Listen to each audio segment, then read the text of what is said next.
เต่านี่นะเพิ่งเห็นเลยโอ้กินบ้าแต่แซ่บเนาะว้าตัวจิ๋วหอยเราใส่หัวพักลายได้ได้พูนะส่วนพักแล้วนะสบายดีเด้อป้าลุงFCทุกท่านดีต้อนรับกระชูซองกระจอยเด้ออุ้ยมึงในเฮ้ยพักแล้วนะเฮ้ยมึงในเฮ้ยได้ดีโลเต่าแล้วนี่พี่น้องไอ้คักอีดีอันคักอีดีอันมึงบังปากมึงบ้านเอ้ยสบายดีเด้อป้าลุงเนาะมาเพื่อนบุญนำอีกอย่างบุญแจกปลาเถ่าสร้างเตี้ยพี่น้องเลยเนาะ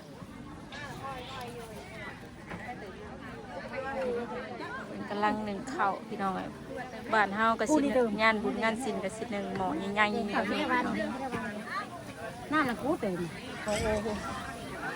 โอ้โหเต้นลอยเด้อเฮ้ยมือนั่นไอ้สไลเดอร์ลอยมือนี่เต้นลอยแล้วมือนี่เต้นลอยเด้อเฮ้ยมือนี่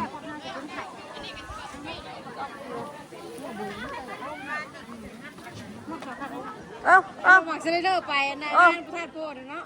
แต่ย่านช่ำบ่อยู่ตาไปยังให้ลูกขึ้นซะนี่ก็กลางอยู่มึงเนี่ยเฮ้ยพักกินกับตำมังหุงแล้วกะเราพักแล้วนะบ่คักอีนี้วะนานอะไรกะเชฟบ่จอยกับมาได้จะพักนึงแล้วพี่น้องกันเนาะพากันเตรียมเครื่องของเงี้ยจนนั่นเนาะเนี่ยนะพี่น้องกันเนาะรอแต่ตำบัด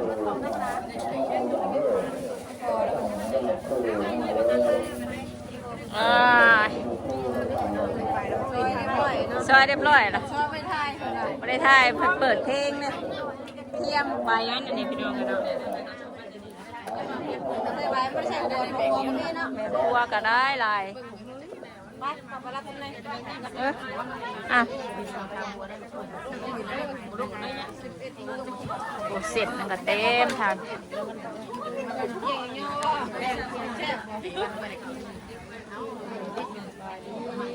ดีมึงโอ้ยข่อยมาคือถึงคนงอนข่อยเลยไม่อยากได้เด้อไปใส่ก่อแล้วก็มันขึ้นอยู่นี่จะตำแล้วแหละเค้กจะตำแล้วใหญ่ชื่อก่อนป่ะเนาะใหญ่เบาได้ใหญ่บ่มันคงเจ้าเธอเหยียบตีนฉันพริกขั่วบ่ได้ค่ะนี่มาพริกขั่วนี่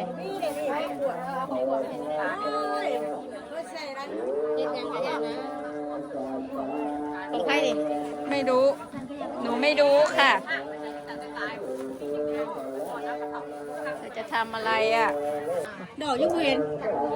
ดอกยังเป็นไงว่าบิวนั่นเนาะพี่แต่ว่าจะไปเพื่อนแม่น้องบิวไปเพื่อนไปเพื่อไก่ไปยาไก่น้ำมันเบิดไก่น้ำมันเบิดไปอ่ะลายแตกกันดิโอ้ยหอมเลยเต้นหลังเนี่ยโอ้เต้นเลยสิไปวันนี้เฮ้ยญาติได้โอ้คือโยกเยกได้เฮ้ยมาเลยแม่จมไปช่างเด้มาเลยแม่มาแม่น่าบักคามกับพี่มึงนั่งโทรศัพท์กูแตกเลยเด้อจ้างแถวหน้านะไม่ได้มาประกอบในนี้เลย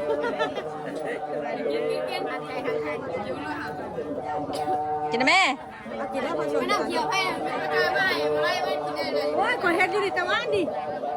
เพราะว่าน้ำเขียวมันเถิงแล้วเธอก็พูดนะว่าฉันง่วงนอนเธอก็คอยนี่ฉันกินไปมองทางวันใช่แม่แล้วอย่าทำหน้าอย่างนั้นขอโทษติสิ่งใหญ่ค่ะดึงน้ำก็เดือดมาใส่กระโปรงได้เลย ยวตาแจ้งช่วงว่าเลยแต่ว่างานทันที ไม่บาขึ้นสมองเล่นปิดเลย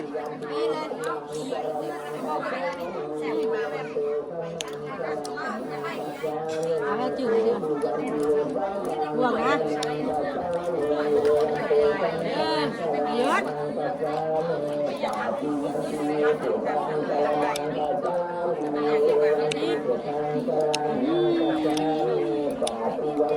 ทำได้ไงอ่ะทำได้ไงวะทำไมไม่เปรี้ยวอะไรมาจืดอย่างนี้ก่อนทานดีนะปาดูสิกินดอกฉันกินนะ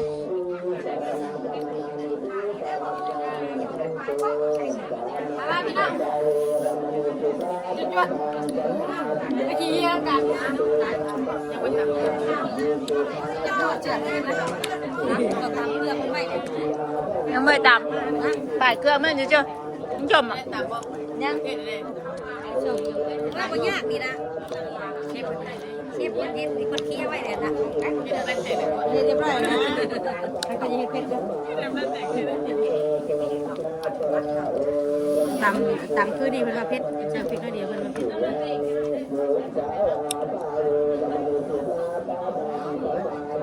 อยากเชิงกีนะ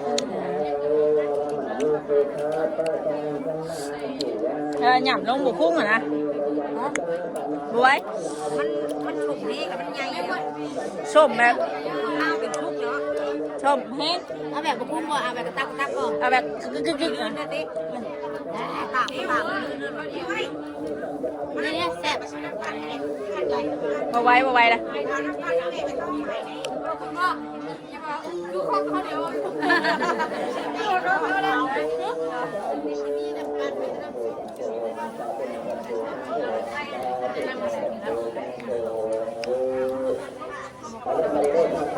เฮ้ยแต่ไม่อ้วนย่อปลาเข่าอะไรอ้วนแต่ไม่อ้วน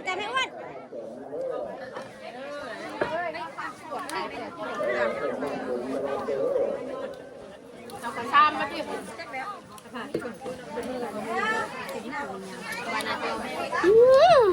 มันเบาอะไรเธอ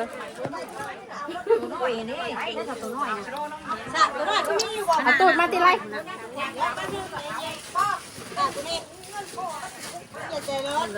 เกี้ยสถานที่ค่ะเนี่ยเธอไปตัวเขาเทใส่กระตักหา กดมาทางนี้เอาตามบ่นี่เฉยนั่นแหละเอามันใกล้กูได้น่ะมันใหญ่กูได้อ้วน อุ้ยนี่ยังเบาอ้วนเลยเบาดีหรอมาจืดจองไม่ให้เลยกว่าบ่มีได้จองนะฉันไปหาเลยโอ้นักเต้นนึกว่าน่ะจ้ากระชังไงมันสิคือกันมา ใส่ไว้เนี่ย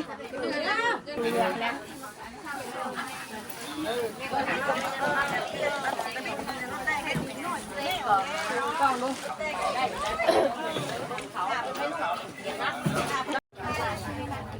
ในสไลด์ก็ราคาแพงก็ราคาถึงนะไหนราคาแพงมันมืดไม่สบายเป็นแบบนี้บอกราคาถึงบอก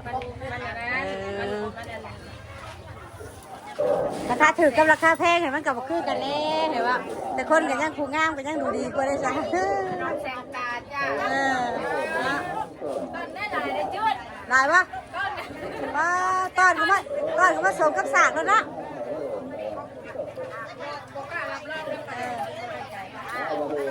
สบายดีกล้องไข่เลยเด้อสบายดีกล้องไข่แน่คนงามสบายดีเด้อก็สบายดีมันเดียวมือใช่มาหยอดกันพี่น้องเด้อทักทายสบายดีเด้อเอ็มพีบัตรทุกคนเด้อนะพบเจอกันแล้วงานสิ่งเก่าเห็นเราเนาะเจ้าการชมใหญ่เนาะเจอกันงานเจอเขาขาดเลยเนาะพี่น้องเด้อเนาะแล้วเวียกแล้วงานแล้วเราจะเล่นมาจ้างให้เต็มหนาเลยบ้านยังเหนือพี่ง่ายใหญ่เบาเลยข่าวเซนเปอร์คนเลยการเล่าเห็นใหม่นะแบบตอนนี้ นี้ทั้งสาวทองกับป้าจอยกำลังตำบักหุ่งขาดก็ได้เนาะตำบักหุ่ง ส่งแต่ก็บอกเลยจะบอกว่าจะพูดที่มีมารยาทแท้นี่ต้องเลยดิเฮ้ยโยกับเขาสั่นมือเริ่มมันเริ่ม คือสวยคนเดียวแฮตติเออ เนาะ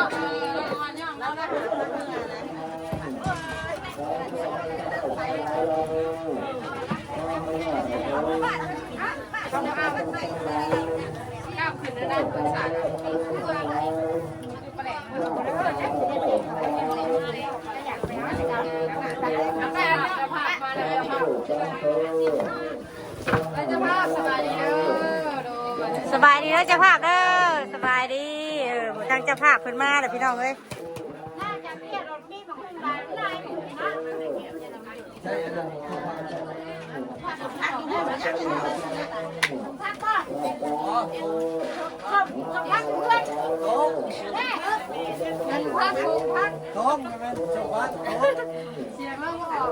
เสียงบ่มีเลย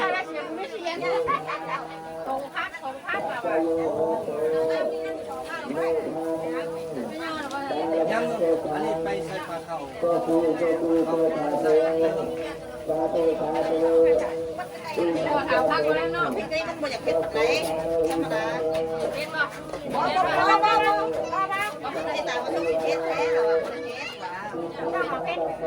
ใส่ชามันนี้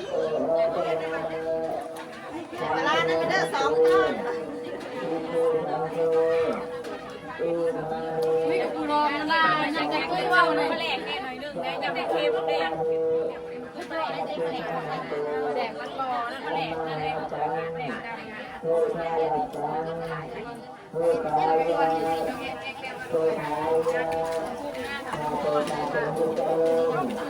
เร็วบักฉากเหมาะสมกับคนนั่นนะฉากเหมาะสมกับคนเฮ็ดเลยทุกคนเลย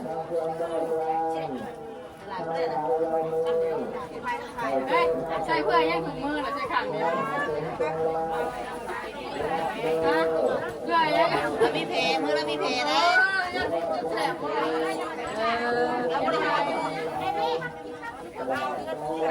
ก็จ่อยลงมาไม่เลย โอ้เต้นอุ้ยแต่ยันเต้นแค่นี้เอาอีเดนบุบแล้วจะนี่นะว่าเขาว่ามามัดเด้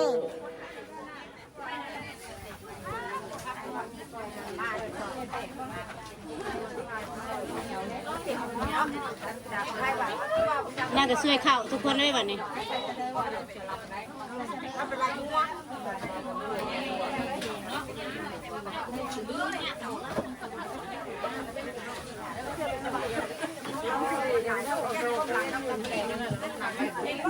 ไปใช้ลูกไหวเนี่ยก็ตัดเนี่ยกัน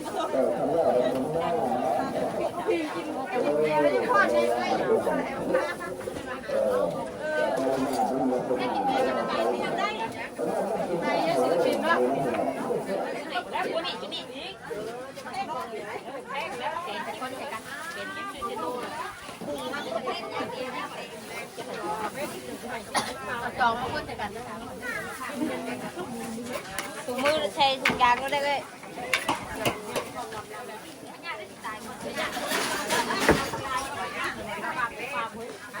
เ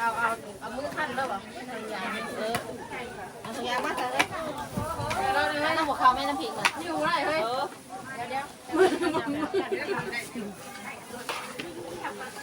ตัวมือค่าจับกล้องค่ะ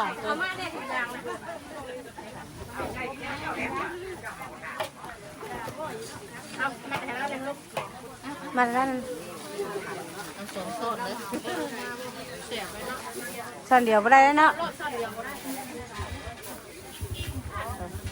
ต้องใส่ถุงมือได้ทุกคนเนาะเพราะว่าคนมันยันเสพ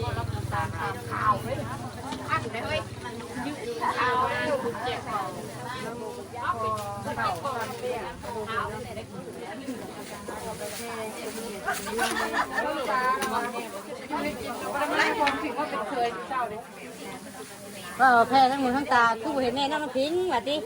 เอาเรามาผสมได้ ทางนั้น เออ คือชาวทิศเลย เป็นมะเร็งบ่ แดงบุลมแดงคือว่า ยามันก็อยู่ไกลเนาะมันอยู่ส่วนบ้าน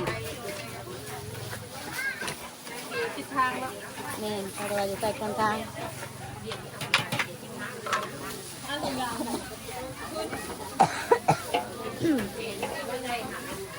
ี่กับพ่อกูเลย ๆจ้ะ ต้องเพ้อเลยต้องเพ้อท้องน้ำปั้นอันนี้นะ อันนี้ท้องยิ่งฉานะ ท้องต อันนี้ท้องต่ำอันนี้ท้องไข่เพอว่ามีสองท้องอยุ่งกันต้องเอิ้นคนละแผนกเนาะ ำต้องเพ้อก็ท้องตำยังอ่ะโอ้หอมตำหุ่งมาไหมนะ หอมตำหุ่งบ่อยากกินตำหุ่งโอ้ว้าวมีงานในบ้านเขาหรือขาดตำหุ่งบ่ได้ได้กินฮอดแท้ๆได้เนี่ย มัน3 มื้อแล้วนะ แม่น3 มื้อเรียนที่ได้ตำหุ่งเนาะ เพราะว่าหลังจากที่ปิดงานแล้วเจ้าเขาเอาอาจารย์นะครับเป็นงานโชคประเด็น โอ้ ไปตู้แล้วเนี่ย อันบ้านที่ว่าเขาว่ากับแม่นบ่อืม แม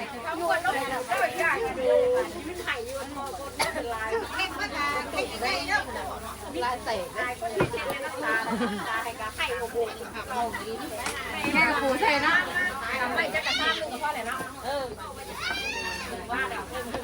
เวลาขนาดไหน มื้อเช้านี่คนได้หลายเลยมื้อเช้านี่ครบได้ยากก่อนเลยเพราะว่าคำมันบ่พอจังเฮาจังตามอีกแม่เพราะว่าคนบ่ได้หลายเช้านี่มื้อเช้านี่คนหลายอยู่มื้อเช้านี่ เครื่องก็จำมาเลย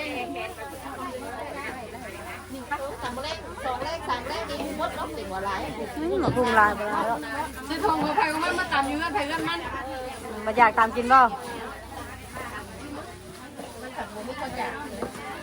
มันน่ะอยากอะไรวะดีกว่าที่มันจืดงานแล้วนะแต่ว่าทำเมื่อวันเช็ดตู้เย็นไม่อ่ะนะลายใส่ถุงขอทั้งเค้กใส่ถุงเลยขอแล้วก็เป็นอะไร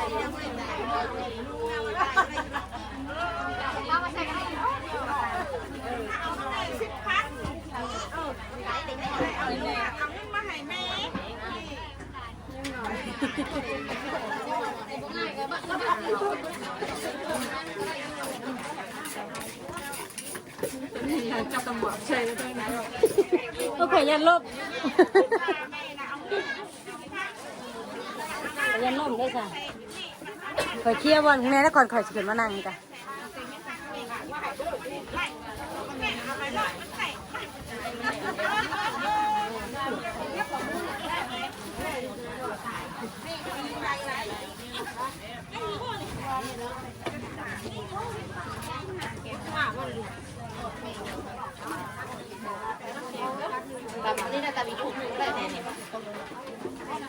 ว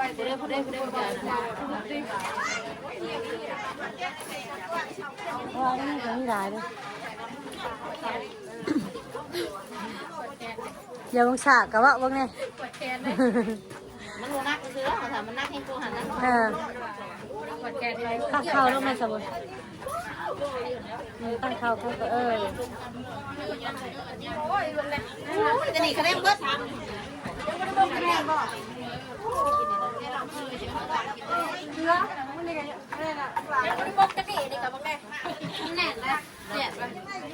ตามไปจิ้มกระซ้ำเลยเนี่ย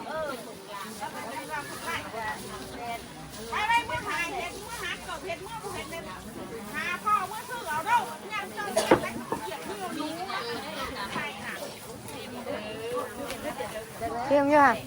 ข้าวไปกันแล้วก็เป็นอะไรแบบ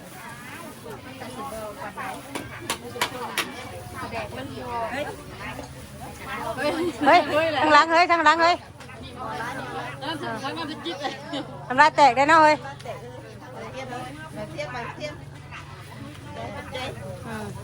เห็นอดบ่ได้ทนหนูไหวแล้วพี่น้องเอ้ยตามมาพุ่งนี่อดบ่ได้ได้พี่น้องเอ้ยอยากขาดบ่ได้ บุญแล้วก็บอกมุ้งหมดเพลงเลยอ้วนเราเป็นแมวเราเป็นลูกบุญเราเป็นบอกมุ้งแก้วหมดเพลง อืม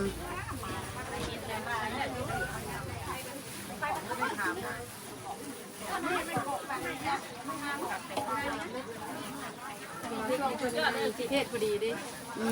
ม ราะว่าตอนเขาอยู่เพื่อนก็ได้ยินเสียงหมอลำออกเลย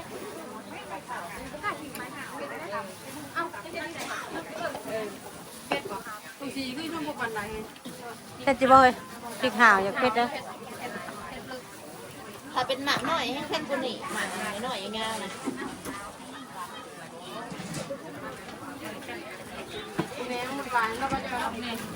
มันแน่นเลย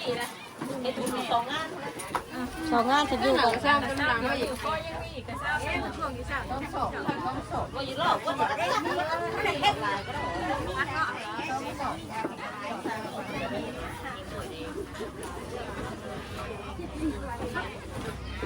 ๋ยวนี้เราจะกินกับบัวแล้วให้ได้เดียวเลยใช่ไหมเกี่ยวกับงาน